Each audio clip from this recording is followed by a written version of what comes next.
Good morning, everybody. Today we're going to be answering questions from you guys that you asked about our trip to Alaska on the Disney Cruise Line, and also just a couple of questions about our trip to Canada too. We got a lot of questions, so this might be a two-parter, but for now, I think this is part one. Yeah, you want to just jump right into it? Let's do it. All right. The first question, and we got this one kind of a lot, was what was the currency?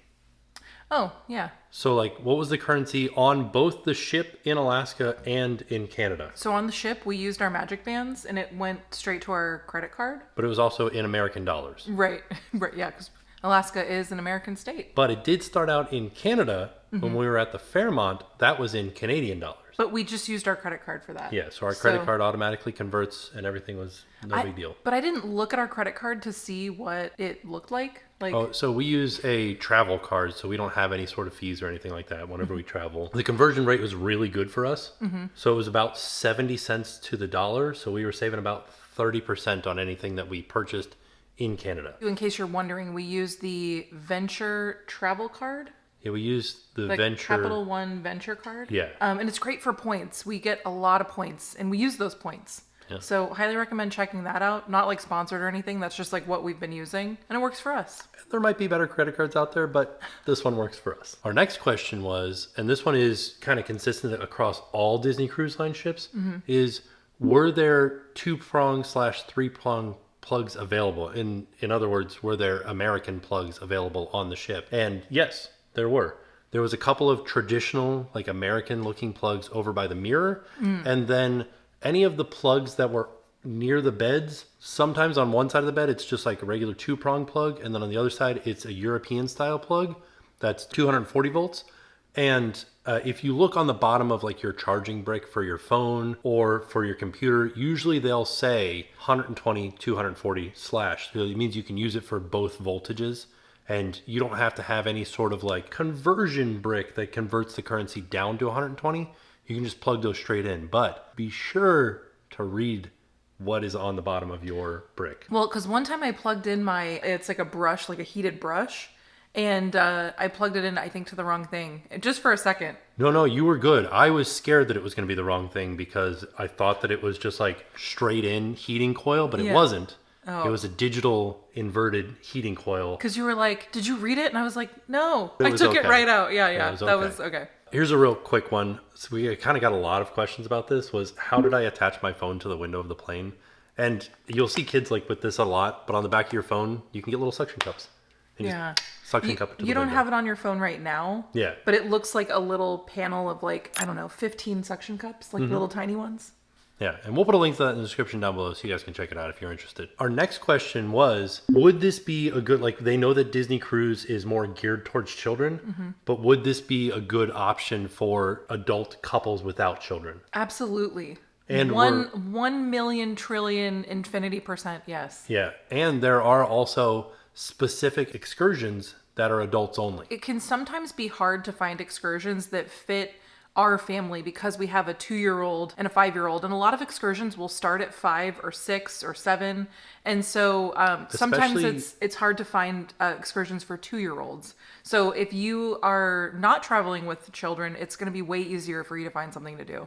And that is more so the case in the Caribbean or in the tropical cruises. Yeah. I don't know why it is. Those seem to have more adventurous, you're out riding a 4-wheeler or jet skiing or something like that. Yeah. There's nothing available for babies. I mean, I could imagine a baby on a jet ski. I'm just kidding. Don't do that. I'm just joking. Don't do that. But yeah, a infinity %, yes. Go on an Alaskan cruise. Even if you don't have kids, I think you're going to have an amazing time.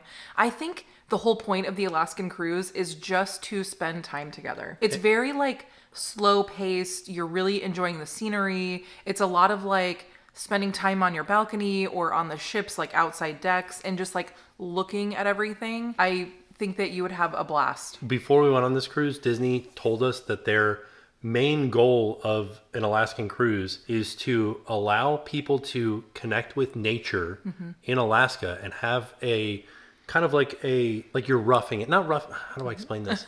You're definitely not roughing it. It's all of the comforts of Disney. So you leave the ship to enjoy the surroundings, the wilderness, the weather, whatever it is. the adventure that you're doing in your excursion, and then you come back to all the comforts of Disney that you know and love on the ship. The question that we got tenfold over any other question, it was the question that we got asked the most was, how was the rockiness of the ship? Did you guys get seasick? Like, what was your experience? How long did it take you to get your sea legs back after you got off the ship? You know what's really weird is I didn't have that sensation on this cruise. Usually when we go on like a Caribbean cruise, I do feel like it's almost when you get off the ship, you feel like you were on a trampoline. You know that feeling of when you jump on a trampoline and then you get off and you still kind of feel like you're on a trampoline? Or like if you've been out in the ocean, like I don't know, this was me. I was going to the beach and like you're laying in the waves.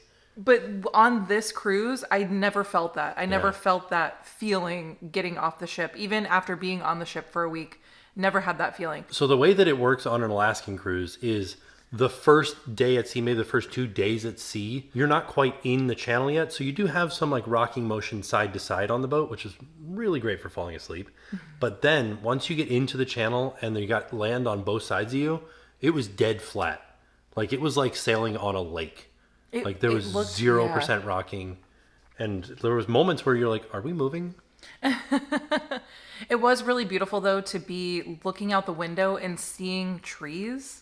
Yeah. That was like such a weird, beautiful thing because on a Caribbean cruise, which is what we're used to, you just see ocean, or you might see like an island in the distance, or you might be leaving a port, but like this was so incredible. You would just see this mountain with all of these like beautiful like Christmas trees. They look like Christmas trees. Pine trees, I guess, is what they are. Yeah. I loved it. And just so much greenery. Like it was amazing. Yeah. I cannot stress enough how good the scenery was.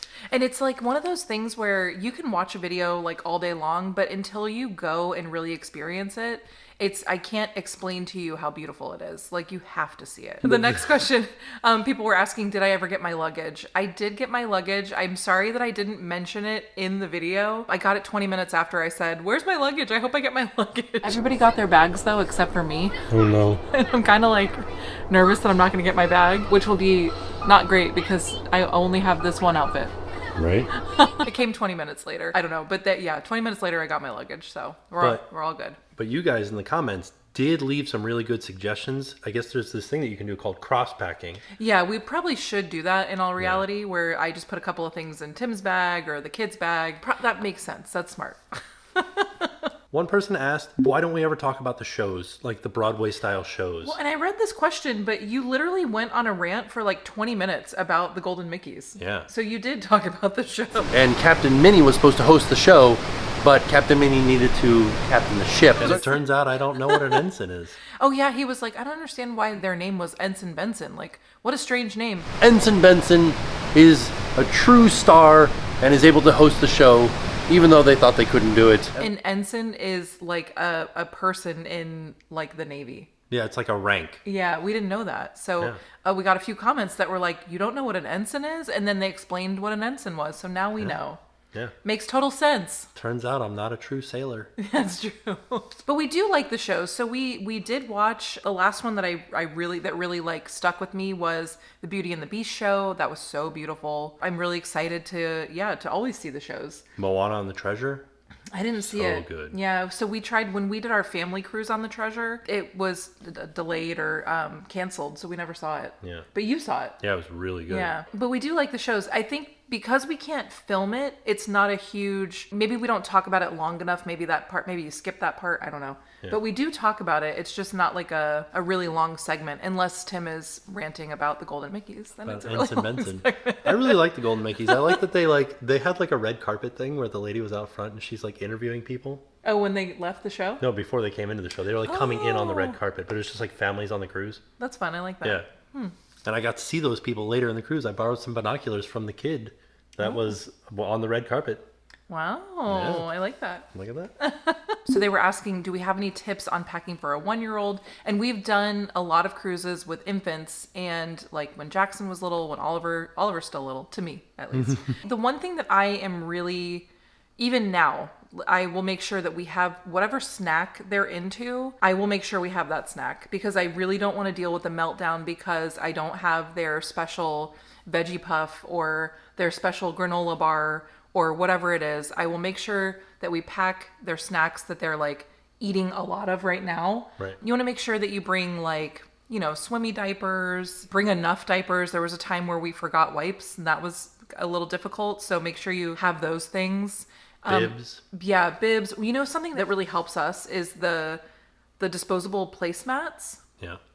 Those are really good to have because sometimes Oliver will still like eat off the table, and Disney is a very clean like cruise line, but I still, I'd like to just have something there, like a barrier there. Their special silverware. We do bring cups with straws and lids because they use paper straws on the ship, and we use like reusable straws, so we just bring enough for the cruise and then wash them every day. Here's what I'll tell you. You don't have to worry about a diaper genie. They will provide you with a diaper genie. Who travels with a diaper genie? I'm just saying things that they provide. Okay. They will provide you with bed rails if you'd like to use them. They'll provide you with a pack and play if you'd like to use it. Mm-hmm. I will say though that a pack and play in those rooms takes up a lot of space. It is a little like cramped after you put a pack and play in there, just so you know. Right. So we one time did bring like an inflatable bed.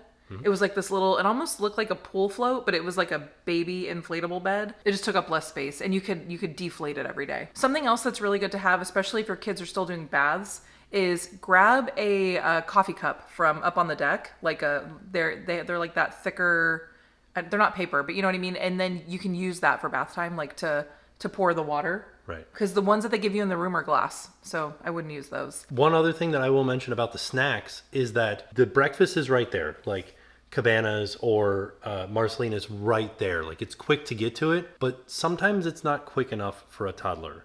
Mm-hmm. So bring something like we bring the little pouches, like little fruit pouches. So for just like first thing in the morning. Yeah. If Oliver's like, I need an applesauce, we have it. We have it first thing in the morning. That was a good impression. So he's funny right now. He goes, applesauce, I said. So another thing too is they will provide like baby food. They'll make you baby food. Like they'll puree up some applesauce or like carrots or one time for Oliver, they did like meats and stuff too. So you don't have to bring baby food if you don't want to. You can, but you don't have to. And then toys. Make sure you bring some toys for them, because if you're in the room for any reason, like you're getting ready for dinner or, whatever, and they've seen everything that's on the TV, because the TV that they give you, the on-demand Disney that they give you, and sometimes the TV doesn't work at all. Sometimes it'll say like it doesn't work at this port or whatever. So you watch the on-demand stuff. There's not very much stuff on there. So we bring like little cars, we bring little board games like Uno, things like a deck of cards, stuff like that. I feel like that's a pretty good start. Yeah. We probably overpack, to be honest, for the kids. We also pack books. Oh, a lot of books. Yeah, books are good to have. Yeah. Maybe you could download some things like if you bring an iPad, pre-download some like stuff from Netflix or Disney Plus or whatever. You know what I think I might do? What? Is I might get a Kindle and download books to a Kindle. That seems better than like bringing 1,000 books. It's not the same. Yeah. Because one time we forgot the books and we had to do it off the phone. This is when Jackson was really into Chicka Chicka Boom Boom, and we had to do it off the phone, like somebody else reading the book on YouTube, and it just isn't the same. Yeah. So if your kids need books to go to bed, like bring them. All right. So the next question, this trip was sponsored by Disney in collaboration with different travel agencies. So like for us, we went with Be Our Guest Vacations, who we work with them. And so they were like, do you guys want to come on this cruise? And we were like, yeah, that sounds amazing. But they did pick everything for us, all of the excursions, the times that the excursions were going off, but we all went together as like a big group. Right. I don't know what other excursions I would have or could have picked because we had a 2-year-old. I think that they picked all of the ones that we would have done anyway. Right. But that's another good thing about having a travel agent is they can help coach you through the process and tell you different things about the different excursions that are available. Yeah. But hopefully we like showcase the excursions for you guys well enough that you could kind of see like what everything entailed. And I had a lot of fun though. It was really... They were really good excursions. The kids loved the excursions that we did. I was kind of like, I didn't know if they were going to like whale watching. They loved it because we saw so many whales. They loved the little scavenger hunt through the woods. They like were really, I think because it's so different from here. Yeah. We don't have like those big trees. I mean, we do have big trees, but it was just so different. It was so different. And we had so much fun. It was really, really cool. So yeah, but they picked everything for us and they did a great job. Because this cruise left out of Canada, we did have to go through customs and we did have to have our passports, and the boys also had to have their passports. I was like a little bit nervous about customs I just didn't know if it would like take a long time, or I don't know. I'm very much kind of like the timing of it. Yeah. Made me nervous. And it was so quick. It was very efficient. It was so easy. So you go up to like this kiosk and you kind of like takes everybody's photo, and it asks like why you're going, when you're leaving, where you're going. It was super, super easy. It took like 5 minutes. I thought it was going to be so much longer. It was literally 5 minutes for the whole thing. It was easy. And then they just double checked our passports and that was it. I know that Disney used to have a cruise to Alaska that left out of Seattle that you wouldn't need a passport for, but I think they have stopped leaving out of Seattle and now they just leave out of Vancouver.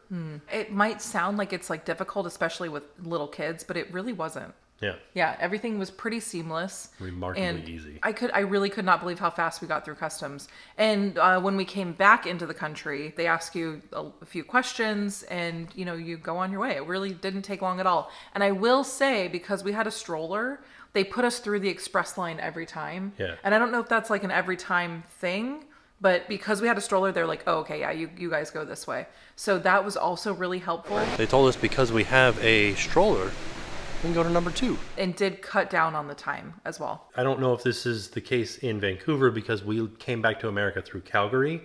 We did customs in Calgary, and then when we landed in Florida, it was just like, go home. Yeah, You didn't have to do anything. Nothing to be worried about. So this question kind of more pertains towards Canada, but I could see how maybe it might also pertain to some excursions in Alaska.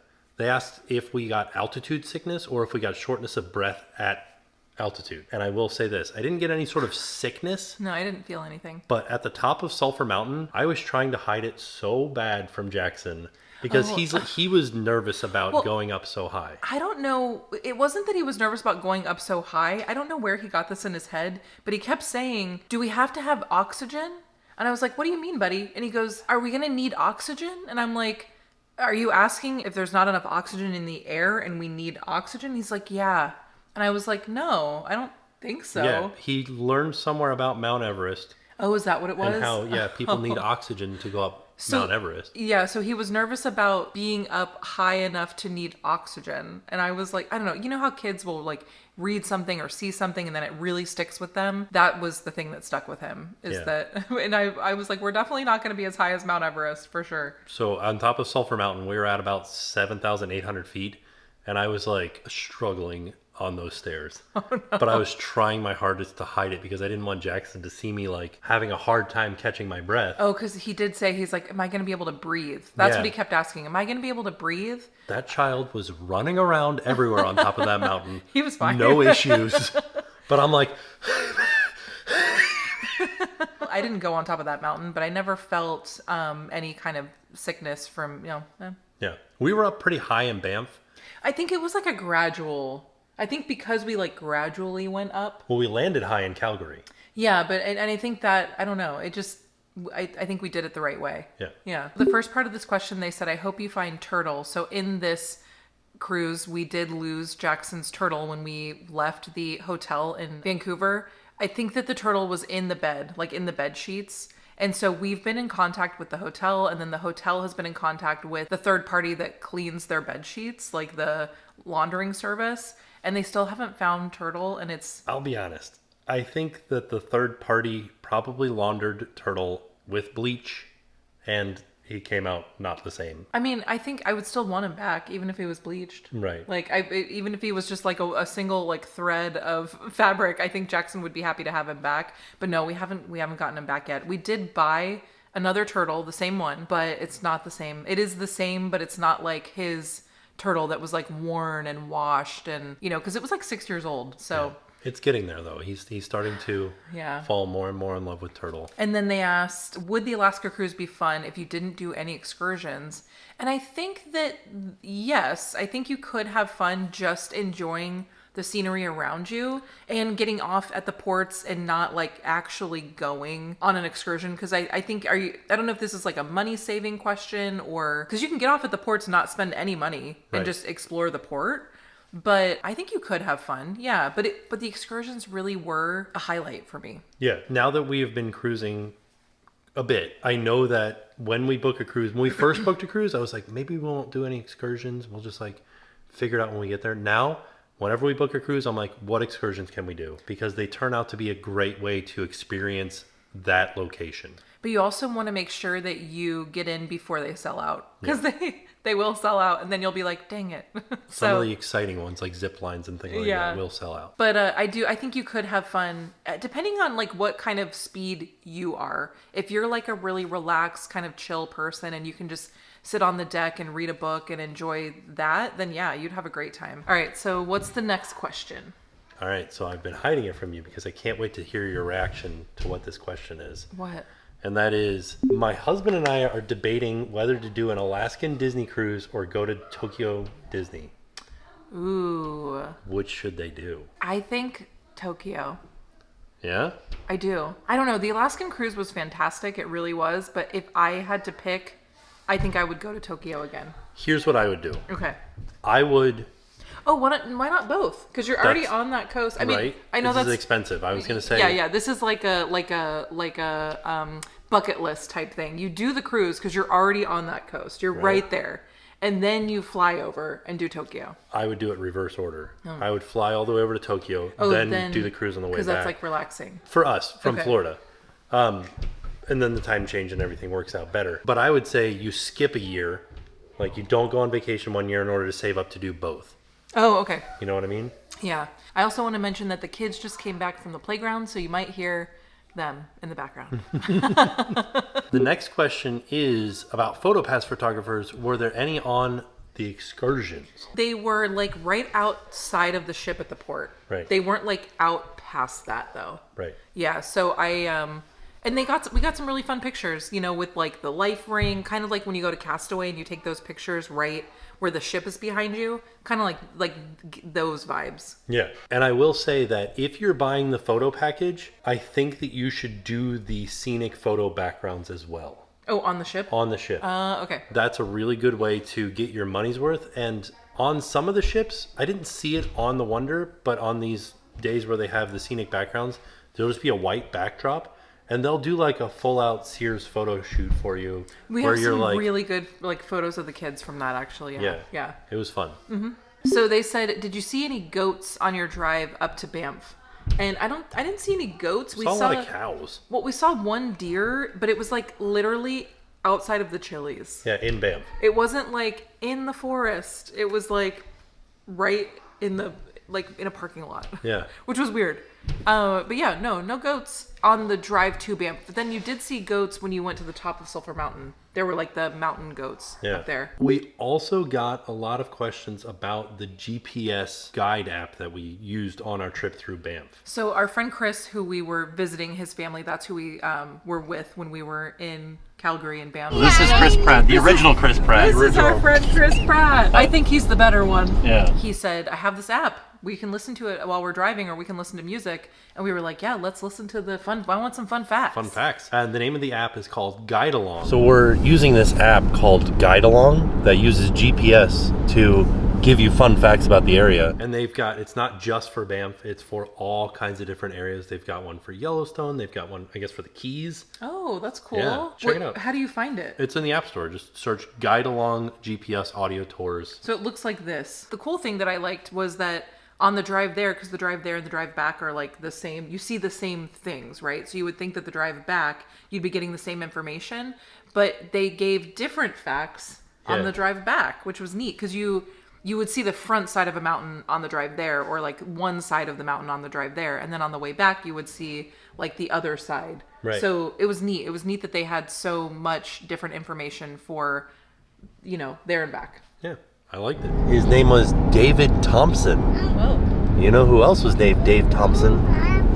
The guy that started Wendy's. And then we did get a lot of questions about our friend Chris and his channel. And so the reason why I didn't link his channel is because he's not uploading on his previous channel. He's created a new channel and he hasn't put the video out yet. So I will link, we will post his channel when he links the video, because he doesn't have any content on it yet. Does that make sense?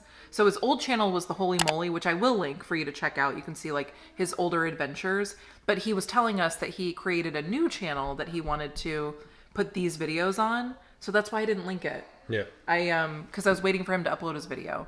But we will share that with you as soon as he uploads the videos to that channel. But for now, you can check out his old channel, The Holy Moly, and see his other fun stuff that he did. Yeah. Would we ever do a non-Disney Alaskan cruise? We get this question a lot. Would we ever go on another cruise line? I just don't have any interest. So I don't we know. are creatures of habit. Well, not only that, but I know that Disney cruises are so great for little kids. Right. When we travel, it's really all about will the kids like this? Will it be good for the kids? Will the kids have things to do? And I think that Disney has just really cornered that market. Yes, this one was sponsored, and so we didn't pay for it, but we've gone on 15 other cruises that we did pay for. Right. So, we do love a Disney cruise. I just think that I don't know, they do it for me, Yeah.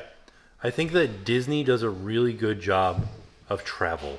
I am very excited for when the kids are old enough to go on an Adventures by Disney trip, because I think that is a great way for the kids to see the world and still have something that feels familiar to them. You're still in the bubble. Yeah. But yeah, I think that's a really good point. It just feels, it's safe. You know it. You're familiar with it. Yeah, that's a good way to put it. Right. And if we went on, say, Norwegian, they would understand.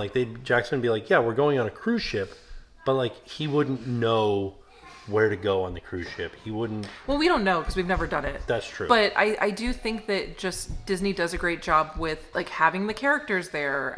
They're really, and not to say that other cruise lines don't have characters or really great, employees or whatever, but Disney just does such a great job with the guest services, with the characters being there. The kids clubs are amazing.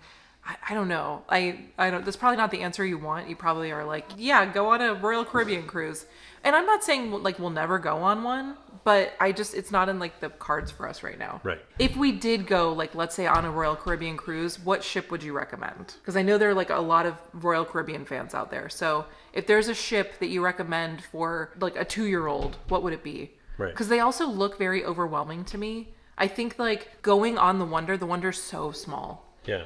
But it did feel cozy and charming. And then looking at a Royal Caribbean, an Icon of the Seas type ship, scares me.